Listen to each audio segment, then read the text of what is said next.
holidays, and welcome to Youth Positively Speaking. My name is Paige Ewing, and I work with Prevention Resources as the multimedia specialist for Positive Youth. Prevention Resources is a nonprofit located in New Jersey that is dedicated to promoting health and wellness of individuals, families, and community through education, collaboration, advocacy, and treatment. Today, I have with me my co host, Erin Cohen, the project coordinator of Positive Youth. Hi, I'm Erin Cohen. I'm the Positive Youth Project Coordinator, and the Positive Youth Initiative focuses on building county-wide capacity for reducing substance abuse for youth ages 9 to 20 in Hunterdon County. And today I'm so excited because I've been waiting weeks and weeks to see our two guests today and have a little reunion with them. So, today we are officially home for the holidays, and we will be talking with Kelly and Olivia, our two featured youth members, about their first semester away at college. Kelly and Olivia were both part of the Positive Youth group when they were in high school, and then now they've gone away to college. So, hi, Kelly. How are you? Tell us a little bit about yourself and where you go to college. Hi, I'm Kelly, and I'm a freshman at the University of Florida. Thanks, Kelly. And Olivia, how are you? And tell us a little bit about yourself too. Hi, I'm Olivia, and I'm a freshman at the University of Maryland. So, usually we have an expert come and join us for each episode. But since we're talking about the first semester at college, what your experiences were, we figured why get an expert? You guys are the experts. So, we're super excited to be talking to you. I know Erin is just dying to hear about your experiences. She misses you both. So, go ahead and take it away, Erin. Yes, I'm so excited to see you girls and your faces. And I can't wait to hear what it's been like for you in college. I guess, really, to start, because this is not the typical beginning of the school year, tell me what it's been like at your universities with COVID. So at the University of Maryland, we had a lot of rules and regulations in place. We had to wear our masks everywhere for the first 2 weeks. You weren't allowed anyone in your dorm room. In our dorm rooms and in our halls, we didn't have any roommates, so it was just myself in my room. We were only allowed to eat outside for a very long time, and then when we were allowed to eat inside of our dining halls, we had to sit 6 feet apart and just stay apart from everyone. So we definitely had a lot of rules and regulations in place because of COVID. So, wait, were you able to sit with a friend or everybody was 6 feet apart? Everybody was 6 feet apart. So we usually just went back to our lounges or our dorm rooms to eat because we didn't want to eat 6 feet apart from our friends. Right. So, did they give you to-go meals basically, even when you were in there? Yeah, it was a buffet style, but they had people serving you. So you would just kind of walk up to the glass, and then they would, if it was like pasta that night, you would say what pasta you wanted and what salad, and then they would give you the to-go boxes, and then you would take that. So, tell us about your classes. Are you going to class? Do you have a mixture? Are you hybrid? What's going on? So I personally, I had no in-person classes. I was all on Zoom. But a lot of my friends did have in-person classes. So there was a few buildings open on campus, and in their classes, they had to wear their masks at all times, and they were all social distance. And they had a lot of hybrid classes where like half the class was online, half the class was in person.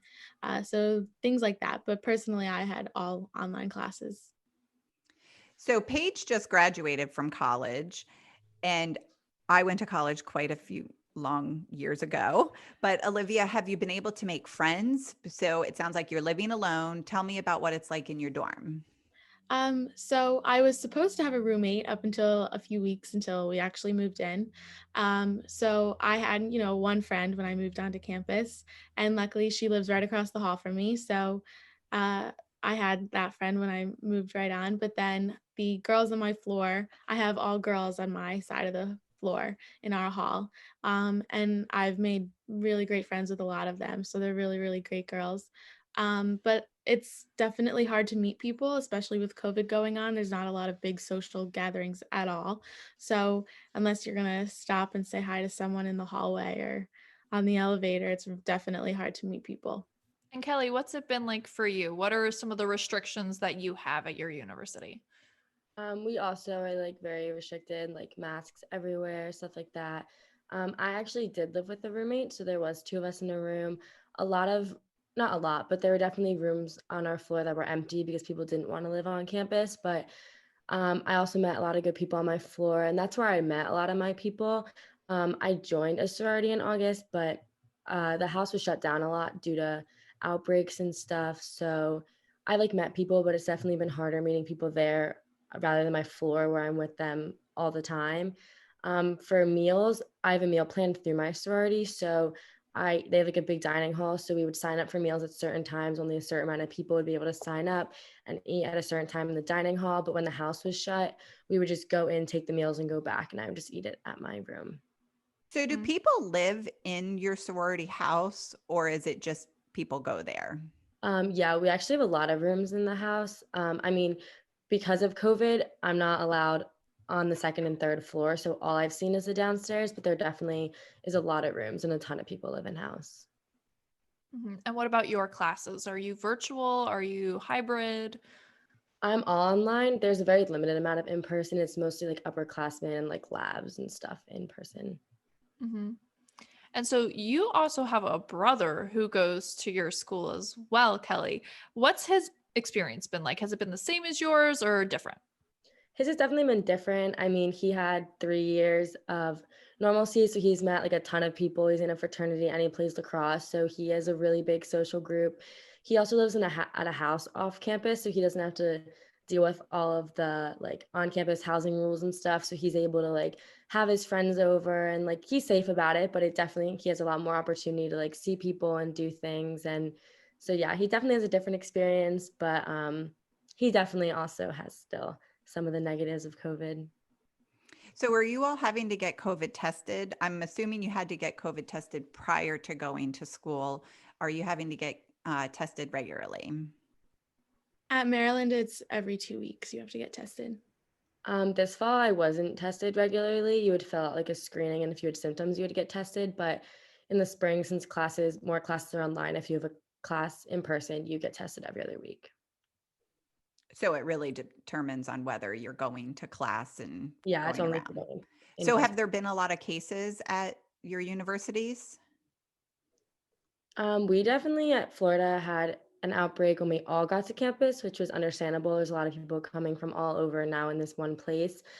But that got like situated, and then we had another outbreak in like the beginning of September.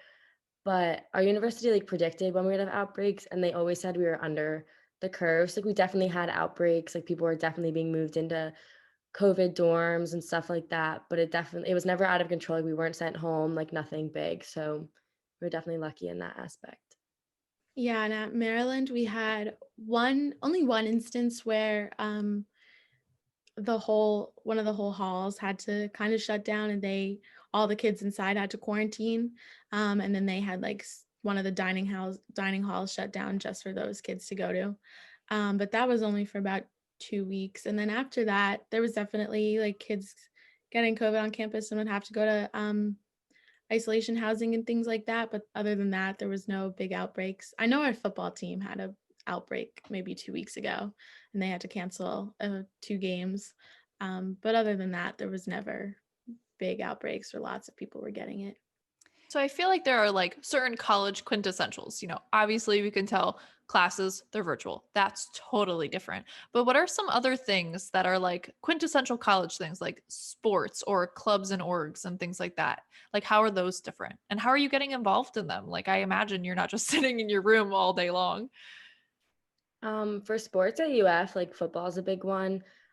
Um, we're allowed to be in the stadium for games, but it's a very limited, like a very small capacity can go in. There's a small amount of student tickets sold. You have to like right when they go out, you have to buy them if you want to go in. You sit like in a duo, and then there's nobody really around you. So it's definitely like it's different, but it's still nice to be able to go into the games. Other sporting events, you can go in again with your mask on. Very limited people can go in. Other events, like I've joined some clubs, but it's like hard, like on Zoom, like I'm like not really still able to like meet the people. And like one of mine is um, like a relationship with a special ed kid in the area, but with COVID, we aren't really able to do that. So I don't know, like I've definitely like not really been able to join like a ton of things and get the full experience of those clubs. But now that I'm like in them, I'm hoping and like looking forward to in the future getting that. So, Kelly, you probably went to some UF football games before since your brother is a student there. Were you able to go to any games this year? And really, how was it different for you and your experience of before and now? Yeah, I went once a year when my brother, so I've had the experience of like the packed stadium. I mean, it's still nice to be able to go in, but it's definitely different. Like when I would visit with my brother, I would sit with him in the student section, and like there's definitely something about like thousands and thousands of students like cheering on like one team. Like it's a huge stadium and it's like packed. Like it definitely is exciting. And like at certain times they do like the alma mater, and like usually like tradition is like you like put your arms around the people around you and like sway. Like I don't know, there's like little things that are just like traditions at these like big schools that like you don't really get. But I was just like excited to go in and like be able to have like some sort of experience with the games. Yeah, it's definitely better than just being in your dorm watching the game on TV or, even being home, right? And Olivia, how are you getting involved? Are you part of clubs and orgs? Like, what are you doing to have fun? Yeah, so unfortunately at my school, none of the sports had any spectators. So there was no tailgating, no one going to watching any games, which is kind of a bummer because I go to a Big Ten school. So sports, especially football, is a big part of life there. Um, but as far as clubs and organizations, we had a virtual club fair, which was kind of cool. I had to actually go for one of my classes. I had to do like a little presentation. I think everyone took, it was like a little university class that I think all students on campus had to take. So we all had to go to the fair, and it was it was nice seeing a lot of the organizations. I know a few of the organizations I reached out to, they kind of were putting things on hold or just having Zooms. There really wasn't any clubs meeting online, especially because a lot of kids were staying at home. They weren't even on campus. So there was really no in-person club meetings. There was a few Zooms, a few clubs. Like Kelly said, with the special eds, we had a few mentor clubs that I reached out to, and they were like, we're kind of on pause for right now. We're not really doing anything, which was a bummer because me and Kelly were a part of a club in high school where we worked with special needs kids, and that was a really, really fun club. And I know Kelly wanted to do that in college, and so did I. So it's kind of a bummer that with COVID we can't. But I'm hoping for the spring things will start to open up, and there'll be a lot more people are a lot more used to Zoom now, so they'll be able to set up maybe some mentoring things online, which will be really cool. So, Olivia, since there weren't any fans at the football games, would you get together with some of the girls on your floor and watch the games on TV? We would have either watch in the lounge, or sometimes we would watch in our rooms, or even the downtown bars. But like during the day, they're more restaurants and they're not really like serving alcohol, of course, to underage kids. Sometimes we would go to like those local restaurants, and then they would have all the TVs on. And we could watch there. I knew we were only allowed, or we could only do that once just because they get packed really fast and they're social distancing and everything inside. Um, but other than that, we were just hanging out with friends watching the games. And so that's another quintessential college thing is the drinking and the drugs and the parties and going out. And, of course, when you're a senior, you go to the bars. But even as an underage, sometimes you're like, oh, let's go into this place that we're not supposed to be. Is that happening? Or is it everyone's being really good and really careful and saying, we can't get together, we aren't going to get together, even if it was to underage drink or drink in general? I mean, I feel like there definitely like is still that happening, but I feel like with all the restrictions, like it's a lot harder. Like fraternities can't have like big parties like they usually do in their houses. Like if they do, they're kicked off, and like luckily fraternities don't want to risk that. So like they don't really have parties. If anything, people might be in like apartments with like small groups with like their friends, or upperclassmen can go to bars and like they just have like tables inside. You go in with the people you go with, just sit at those tables. They have outdoor options. So there's definitely still like drinking happening, but I feel like because of COVID, it's a lot safer, smaller groups, and not as like big and like overwhelming party scenes. Yeah, Yeah, it mine. seems like if I remember when I went to college with freshmen, they would kind of, it's their first taste of freedom. They're away from home. They can do what they want. And then a lot of problems would arise that way with drinking, right? So it seems like with a lot of the restrictions right now that it might be minimizing some of it, but it's still there a little bit. And Olivia, you were going to say something? Yeah, I was just gonna say my experience is super similar to Kelly's. The fraternities were kind of shut down and they didn't want to risk getting kicked off. Our fraternities were off campus, but they're like right across the street. So campus security and police obviously could still see if there was anything going on. So we really didn't have big parties like that. Upperclassmen would definitely go to bars at night. And we had a few apartment complexes, and like the hotel across the street from the campus was housing a lot of kids. And there they didn't have REs. Like I was living in resident halls, so we had REs that would come around every few hours. You really couldn't even have, a few kids in your rooms because you would get caught. So the only really thing that was going on for underclassmen was small apartment parties, but they were never that big, only like 10, 15 people. Mm-hmm. And do you think that when we go back to normal, probably not in the spring, but maybe next year, people are going to let loose a little bit and say like, like tailgates, like, oh, we're going to go out, or parties. Oh, I want to go out because I missed out on it. Yeah. Sorry, you can go, Olivia. Oh, I was gonna say, yeah, I think definitely people are gonna take advantage just because we all know what it's like to not be able to go to tailgates and not be able to hang out with your friends in large groups. So I definitely think people are gonna be taking advantage of going out with their friends. Yeah, I definitely agree with Olivia. I feel like this year, especially people that have been at the schools, like they kind of like a very big change. Like they're used to like going to games and the normal. And then now that they have this, I feel like we definitely realize that we take things for granted. So I feel like next year people will probably just like try to take advantage and just try to do as much as they can, like with their friends, with the experience at the school, like all of that. Yeah, I think both of you are right. And I think we're all going to be like that. I think that, we've taken being able to go out and do things for granted. And we never thought that something like that, COVID-19 would arise and take it away from us. So I think when this is all said and done, we're all going to really try to take advantage of things instead of saying, no, I think I'm going to pass on this football game, knowing that, you really want to go and enjoy it because you never know if it could be taken away again. I know for me, I can't wait to go bowling again for some reason. That for me, I'm so excited when the bowling alleys open back up. I don't know why. But I'm sure like for you two, this is not what you expected going into college. Are there some good things that at least have come out of this, or some things that you were like, oh, this isn't as bad as I thought it was going to be?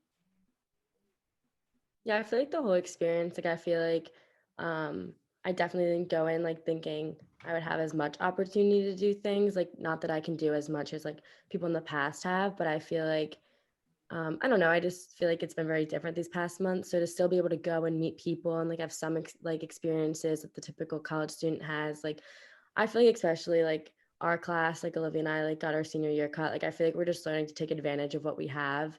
So I feel like as freshmen in college, like we both have had the opportunity to go to campus. Like me specifically, I feel like I'm trying to do as much as I can that is allowed just so that I'm enjoying my time and meeting as many people, even though it's hard. Like there's definitely opportunity to do things. And I feel like you just have to find like things that you can do that might be a little different, but still to like take your time. Mm-hmm. Mm-hmm. Yeah, I know I was really bummed. I mean, both me and Kelly were when our senior year was kind of cut off with COVID. And then I learned that I wasn't going to be rooming with my roommate. And then all my classes got, like personally, all my classes got moved online.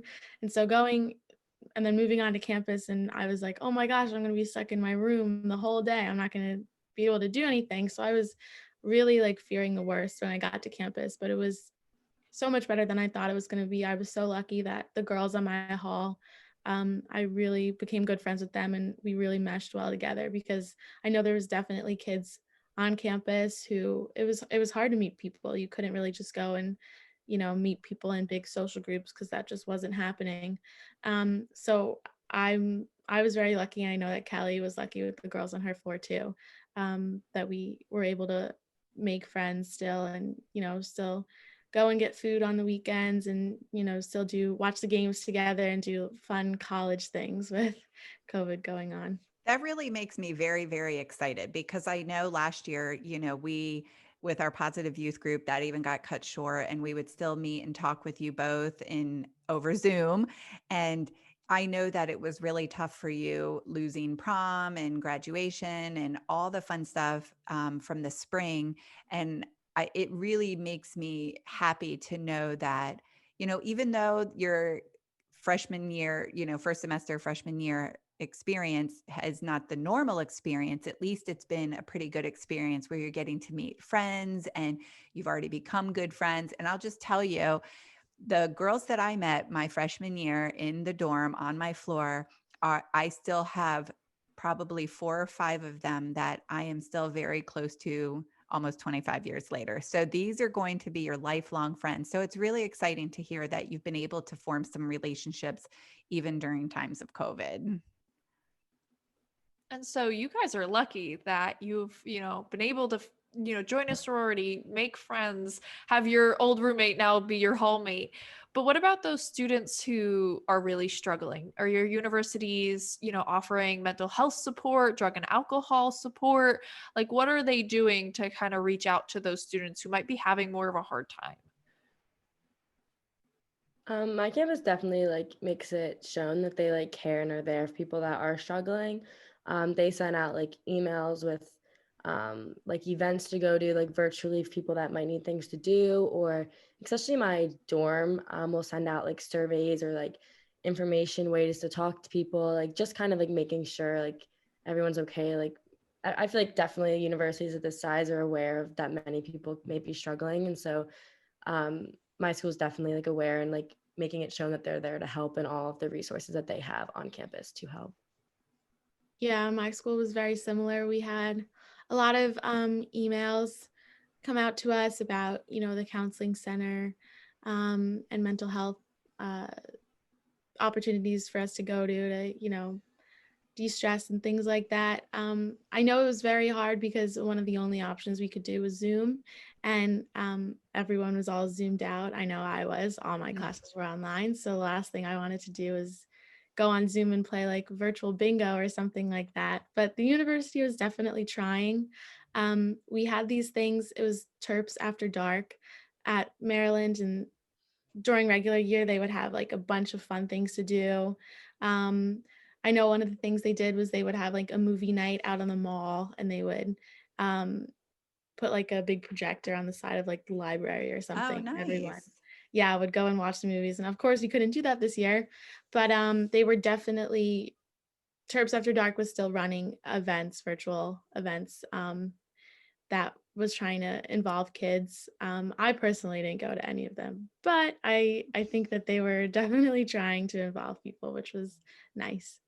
So did you see kids go home because they were struggling? Because I know that that's a pretty common thing that happens to college freshmen their first semester, sometimes even the second semester anyway, where their kids going home because it was just too difficult. Yeah, we had a few kids I know on my floor that had gone home.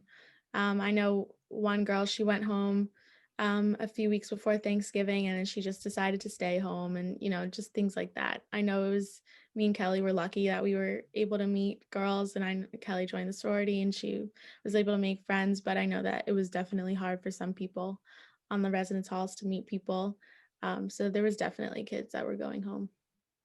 So we know that underage drinking is really prevalent when you go off to college and using substances like marijuana, vaping. Are you seeing students doing that, underclassmen, folks that are underage? Are you seeing them drinking in the dorms? Are you finding them going to apartments and drinking? What are you seeing? I feel I definitely see especially apartments, the dorm is hard because we're technically not really allowed to have we're allowed to have one visitor. So if you're gonna have more than that, you can get in trouble for that. And then if you get in trouble for that and they find out you're drinking, it's just it could be a chain of a lot of problems. So I feel apartments people definitely go to, but not a lot of freshmen have apartments. So you definitely have to know people, but I feel like people are definitely still like getting together in groups, like most like smaller groups and like drinking, but it's mostly like off campus or like at apartments because it's just hard in like dorms and stuff. Are freshmen allowed to live off campus? Oh, they Yeah, are. at UF you can, a lot of people, especially with COVID, got like apartments and stuff or just didn't want to because like of all the rules with COVID on campus. But yeah, you can as a freshman. Yeah, same at Maryland. I'm not actually sure if that's like without COVID, if you're allowed to live off campus, but with COVID, there was a lot of kids off campus, especially freshmen, and that's where most of the drinking and vaping and, weed was, that's where it was, especially because in the residence halls, the RAs were always on duty, always walking around. Um, so I think, and especially with like no frats and anything going on other than bars for like the upperclassmen, most of the drinking and everything was happening at small apartment parties. And do you guys have like, obviously, like prevention resources? We go and we help all of our, different high schoolers and everything in Hunterdon and Somerset. But do you guys have like a coordinator or a group like PR that helps college students and teaches them about drug and alcohol prevention? I'm sure that they do. I know for before I came onto campus, all the kids had to take a few online courses about drug and alcohol prevention. And we had to take little tests and quizzes like that. And you had to pass that online class before coming to campus. And they always would send out emails all the time just about drinking and how to do it responsibly. They had, drug and alcohol prevention, and they also had the aspect of drinking responsibly. We had posters all over our residence halls, and it was the gold code. And they just had a bunch of tips on, eat a lot of protein, drink a lot of water, never leave your friends, and always stay like in groups of twos or threes when you're out with your friends drinking and things like that. I Yeah, think that's a really smart thing for the campuses to do, to really talk to you about drinking responsibly, because we know, the reality of it is that there's going to be a lot of drinking going on. So I think giving you tips like eat protein, drink water, be in groups of 2 and 3 to keep you safe. I think that's really smart by the university to do that. Kelly, are they doing the same thing for you at UF? Yeah, definitely very similar. I was just gonna say, like, I'm not sure if we have something like prevention resources at UF, but just like Olivia, we took courses online before we came in this for the fall semester, and like we definitely are like constantly sent emails about stuff like that. And do they have things posted all around campus? I know you said in the dorm, but do they have things, at the dining hall or on, bulletin boards around the campus? Are there things talking about alcohol at all? Just in our residence halls, but I really only ever went to the libraries. I didn't have any in-person classes, so I wasn't, having that full like college experience of going to Right. all the different parts of campus. They didn't have anything specifically anywhere other than the residence halls, though. Yeah, So I'm are with your Olivia. campuses, are they tobacco free, vaping and cigarette free at your campus, or are you allowed in designated areas to do that? I know, I'm like Olivia. I honestly don't know, but I don't see like signs. I guess it's just like hard because there's not really like Olivia, like I've never like been in a classroom. I don't eat in the dining hall since I eat in my house. So like I feel like I really go to like the student union and my dorm. So I don't like see really anybody like walking down the street smoking, but I don't know if that's just out of like students' preference or if it's like a rule. I would think that you shouldn't like wouldn't be Yeah. smoking on campus, but I honestly am not Right. sure. I'm also unsure. I know, well, campus is still like a public place, so we always have like just regular people, families, and adults, and little kids, and there's a lot of people on campus just because it's a nice place to walk around. So with COVID Mhm. going on, there's just people walking around. So I don't know if they exactly enforce that it's like a tobacco free place. I never really see people smoking. Actually, it's funny that you mentioned that because we have a lot of construction going on right now, and like right outside my dorm they're building new residence halls, so there's a lot of like a lot of outside people, a lot of construction workers and things like that. So if I see anyone smoking, it's like them on their breaks, but I don't really ever see kids like walking around doing that. And it's so interesting that you bring that up, Erin, because when I was in school, I think this was brought up like 2 years ago. We are an open campus, so we allow, people to come onto our campus, and we're not a dry campus. So like students, if you're 21, you are allowed to have alcohol in your rooms. We do have a bar on campus too. But we, especially vaping 2 years ago was like the big hot topic. And they were talking about, should we make it a tobacco vape free campus? And there was a lot of contention around it because they were like, well, then that means that we have to tell the professors that they're not allowed to. And like, how do we regulate that? And so instead, they just made like designated smoking zones, like the gazebos, or there were like certain benches like 30 feet away from the buildings and stuff like that. Because there were normal students who were like, walking into class like from the outside and like walking through somebody's vape smoke or something like that. But I do remember it was a really big hot topic of, can we even do this? Like, is this Right. allowed? Yeah.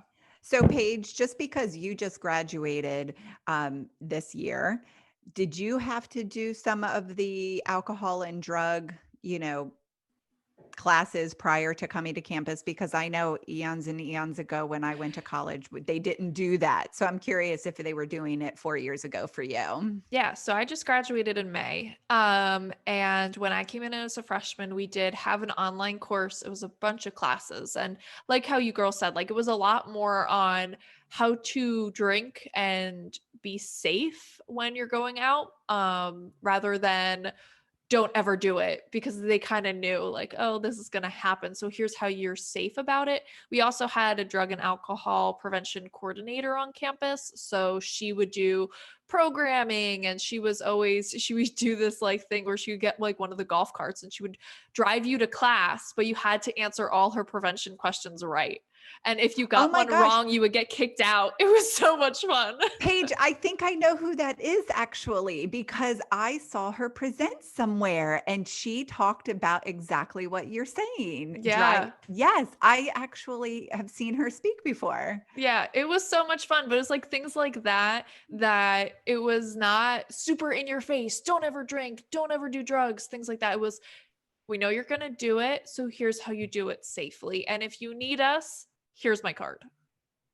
So in the perfect world, we would want to say you're never going to drink until you turn 21. But we know the reality is that there's going to be underage drinking happening when you're in college. So I think, really trying to promote safety is a big thing that universities should be doing. Because really, we don't want someone drinking, 15 shots in 2 hours and, dying from alcohol poisoning or something like that. Do you guys feel like because you were involved with HCYC and Positive Youth that you're a little bit more aware and a little bit more cautious when it comes to drugs and alcohol, especially because they're all around? Definitely. Yeah, I would say so for sure. And I remember taking like the online classes before school started. I like knew all the answers already. I was like, I know all of this. This is nothing new. I've been learning about this the past 5-6 years I've been in the youth coalition. I know. And Paige, Olivia even went to CADCA's mid-year last year. She came to Dallas with us, and she learned a lot of stuff and came back and taught a lot of different adults in our coalition and our agency and parents a lot of great things. So yeah, Kelly and Olivia really know their stuff. And I'm just so thrilled that you girls came today. It was so great to see your faces on here. I wish we were in person, and I wish that we could give you hugs and maybe have some pizza or some other food, because Positive Youth, we used to like to try to bring them food for lunch and stuff like that. So we would love if you guys could come back and talk to us about college once you have that normal college experience and see what's going on with it that way. Yeah, absolutely. Thank you both, Kelly and Olivia, for joining us today. And of course, for all of our listeners, for more information about drug and alcohol use and other topics, please visit our website at njprevent.com/positive youth. We hope you have a wonderful holiday season. But remember that for some, the holidays, it's a difficult time of year. So check in with your family, friends, and neighbors during this time. And for resources on how to help someone, please download the Help app. The app has local, state, and national hotlines and resources for you to access, and of course, the link to our website as well. In our next episode, we'll be talking to youth about how faith can be used as a protective factor against drug and alcohol use. We'll see you next time for more Youth Positively Speaking.